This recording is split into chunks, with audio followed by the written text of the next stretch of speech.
दोस्तों, इस शो में आपका स्वागत है। आज हम देख रहे हैं कि जब से ये नई सरकार आई है, कुछ लोग जो संकीर्ण राष्ट्रवाद को मानते हैं, धर्म के नाम पे राष्ट्रवाद को मानते हैं, उन्होंने पहले मध्ययुगीन इतिहास के कुछ मुसलमान राजाओं के नाम पर समाज में नफ़रत फैलाई। अभी आजकल ज़्यादा जो उनका दिख रहा है ज़ोर, वो इस बात पर दिख रहा है कि आज़ादी के आंदोलन में जो लोग थे, उनमें से ख़ास तौर से जो धर्मनिरपेक्षता पे जुड़े हुए थे, उन नेताओं के बीच में आपसी किसी मतभेद को लेकर समाज में विवाद खड़े करना और इन सब का लाभ उठाकर ख़ास तौर से नेहरू को प्राथमिक रूप से और थोड़ा बहुत गांधी को भी बदनाम करना, ये उनका एक एजेंडा दिख रहा है। ये इस बात से स्पष्ट होता है कि बहुत सारे कार्यक्रम आ रहे हैं, बहुत सारे लेख आ रहे हैं, बहुत सारे वीडियो जारी किए जा रहे हैं जो ये बताने की कोशिश कर रहे हैं कि पहले तो कि भाई देखिए, महात्मा गांधी ने जिन्ना को ऑफ़र दिया था कि आप प्राइम मिनिस्टर बन जाइए, अगर जिन्ना प्राइम मिनिस्टर बनते तो भारत का विभाजन नहीं होता। ये एक। और दूसरा फैलाया जा रहा है कि जो यहाँ की कांग्रेस की वर्किंग कमेटी थी, उसमें ज़्यादा राज्यों के लोग सरदार पटेल को प्रधानमंत्री के रूप में देखना चाहते थे, जबकि ये गांधी की चाल थी कि उन्होंने नेहरू को प्रधानमंत्री बनवा दिया। अब इसमें हम दोनों बातों को एक के बाद एक देखेंगे। पहले तो मैं ये बात कहना चाहता हूँ कि हम जिन लोगों के बारे में बात कर रहे हैं, वो अपने आप में युग पुरुष थे। वो प्रधानमंत्री और ये ओहदों के लालच से बहुत ऊपर लोग थे। वो सरदार पटेल हों या नेहरू हों या गांधी हों या एक हद पे जिन्ना भी हों, ये सब लोग अपने उद्देश्य के लिए कार्य कर रहे थे और प्रधानमंत्री बनना चाहिए, इसके लिए उनकी कोई ख़ास आग्रह नहीं था। ये उनके लिए एक निमित्त मात्र था। पहले हम इस बात को देखें कि जिन्ना और नेहरू के बीच में ये क्या बात थी। वास्तव में ये बात जिन्ना और नेहरू के बीच में थी नहीं। बात ऐसी थी कि जब 1940 में मोहम्मद अली जिन्ना ने पृथक पाकिस्तान की मांग रखी मुस्लिम बाहुल्य इलाकों के लिए, उसके बाद से देश खैर एक मुसलमानों के बड़े तबके ने एक नेशनल मुस्लिम कॉन्फ्रेंस की, जिसमें उन्होंने पाकिस्तान की मांग का विरोध किया। ये बात अलग है, उस विषय पर मैं नहीं जाऊँगा। पर बाद में कोशिश ये हुई कि भारत अविभाजित रहे, इसके लिए कोशिश करने के लिए काफ़ी चीज़ें चली। कैबिनेट मिशन था, प्लान था, वो देश को एक फेडरल स्ट्रक्चर देना चाहता था। और इसी बीच महात्मा गांधी ने प्रस्ताव रखा कि मोहम्मद अली जिन्ना, आप जो अंतरिम सरकार बनेगी, इंटरिम गवर्नमेंट बनेगी, उसमें आप प्रधानमंत्री बनिए और अलग पाकिस्तान की मांग को छोड़ दीजिए। अब यहाँ इस पे नेहरू की कोई प्रतिक्रिया हो, इसका कोई उल्लेख नहीं आता कि भाई नेहरू ने इसका विरोध किया हो। ये बात बिल्कुल नहीं दिखती। वास्तव में मोहम्मद अली जिन्ना खुद ऐसी सरकार के प्रधानमंत्री नहीं बनना चाहते थे, क्योंकि वो जानते थे इसमें कांग्रेस का वर्चस्व है, कांग्रेस की मेजॉरिटी है, और वो एक प्रधानमंत्री बनेंगे तो उनके सब प्रस्तावों को आगे ले जाना मुश्किल होगा। इसके कारण जिन्ना ने ये प्रस्ताव को ठुकरा दिया। तो पहली बात ये याद रखें कि इस प्रस्ताव पर नेहरू का कोई विरोध नहीं था। विरोध किसका था? जिन्ना का, एक। और दूसरा, ब्रिटिश जो हमारे शासक थे उस समय, उनका भी इस बात को विरोध था, क्योंकि वो देख रहे थे इससे ये एक वास्तविक रियलिस्टिक ऐसा एक प्रस्ताव नहीं है जिससे समस्याओं का हल हो सके। तो इस बात को क्लियर हो जाए कि नेहरू ने इस प्रस्ताव का कोई विरोध नहीं किया, जिन्ना इसके लिए नहीं माने, और ब्रिटिश सरकार इसके लिए सकुचाई हुई थी, रिलक्टेंट थी। Debate number 1। डिबेट नंबर 2 कि भाई कांग्रेस की वर्किंग कमेटी के अंदर जो ज़्यादा लोग थे, वो सरदार पटेल को उस समय कांग्रेस का अध्यक्ष देखना चाहते थे, और यही कांग्रेस का अध्यक्ष बाद में जाकर अंतरिम सरकार का और दूसरों का मुखिया बनेगा, ऐसी उनकी राय थी। ये बात में इतनी ही सच्चाई है। इतनी सच्चाई इसलिए है कि 15 में से 12 इन राज्यों की समितियों ने सरदार पटेल के नाम का प्रस्ताव रखा। पर इसी मीटिंग में महात्मा गांधी भी थे। और आपको ये बता दूं कि उसमें, जिसको आज की भाषा में मैंडेट कहते हैं, पूरी जनता का मैंडेट गांधी के पास था। गांधी राष्ट्रपिता थे। गांधी ने आज़ादी के आंदोलन का पूरा नेतृत्व किया और उसी नेतृत्व के साथ उन्होंने ये बात बताई कि देश को एक कैसे करना है। जो अलग अलग राज्यों के लोग थे, अलग अलग भाषाओं के लोग थे, अलग अलग धर्मों के लोग थे, स्त्री और पुरुष, इन सब को एक इंडियननेस की कड़ी में महात्मा गांधी ने जोड़ा। ये इसलिए पूरी जनता का मैंडेट उनके पास था। तो इस मीटिंग में महात्मा गांधी ने जो बात ये रखी कि जवाहरलाल नेहरू को कांग्रेस का अध्यक्ष बनाया जाए, जो जाकर सरकार के मुखिया बनेंगे, जो जाकर सरकार के मुखिया बनेंगे। अब महात्मा गांधी ने इस प्रकार की बात क्यों रखी, इसका कोई लिखित बयान और डॉक्यूमेंट नहीं मिलता कि महात्मा गांधी ने नेहरू को प्रधानमंत्री बनने का जो आगे मौका मिला, उसके लिए क्यों प्रस्तावित किया। इसका बहुत निश्चित प्रमाण नहीं मिलता और इसी का लाभ लेकर सांप्रदायिक ताकतें नेहरू को बदनाम करने की कोशिश कर रहे हैं कि उन्हें प्रधानमंत्री बनने की लालसा थी, इसलिए उन्होंने अप्रत्यक्ष रूप से ऐसा प्रस्ताव लाया। ये पूरा गलत था। मुख्य बात ये थी, महात्मा गांधी कुछ मुद्दों को देख रहे होंगे, सोच रहे होंगे, और वो मुद्दे क्या थे। मेरी समझ में, मैं अपनी समझ बताता हूँ, क्योंकि इसका कोई लिखित प्रमाण नहीं है।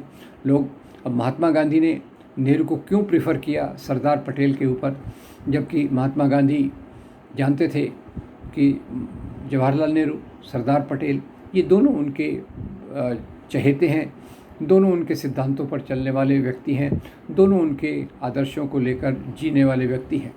और फिर भी बड़े बड़े लोगों में थोड़ा मतभेद होता है। तो मेरी समझ से जो पहली बात थी, जो महात्मा गांधी के दिमाग में रही होगी, वो ये थी कि जवाहरलाल नेहरू को उस समय दुनिया की राजनीति की बहुत समझ थी।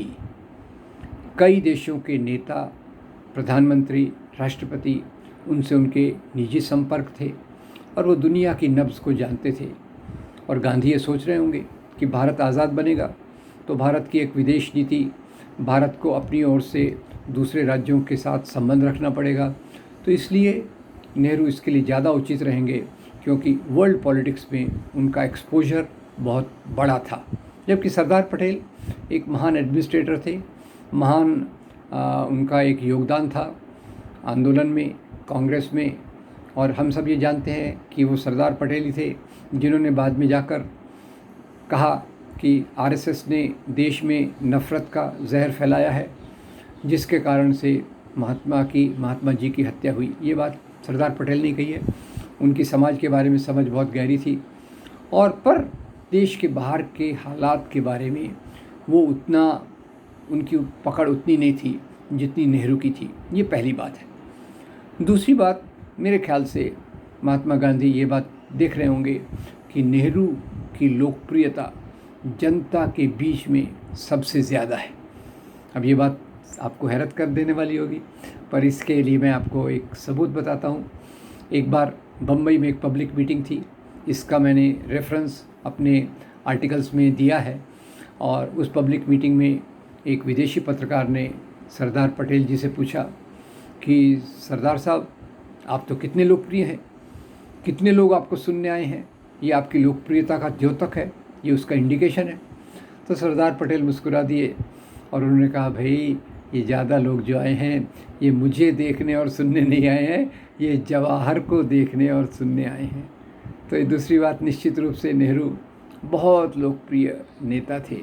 गांधी के बाद मेरे ख्याल से शायद वही सबसे ज़्यादा लोकप्रिय नेता थे, और इस बात को सरदार पटेल भी समझते थे और बाकी नेता भी जानते थे कि नेहरू बहुत लोकप्रिय हैं।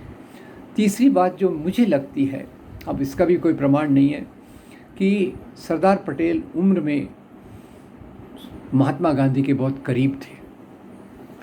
यानी महात्मा गांधी से 5-6 साल छोटे रहे होंगे, और जवाहरलाल नेहरू महात्मा गांधी से करीब 20 साल छोटे थे। तो ये बात निश्चित है कि उम्र का भी एक ख्याल उनके दिमाग में रहा होगा कि भाई जो भी प्रधानमंत्री बने, अगले कुछ सालों तक देश की आधारशिला को मजबूत कर सके।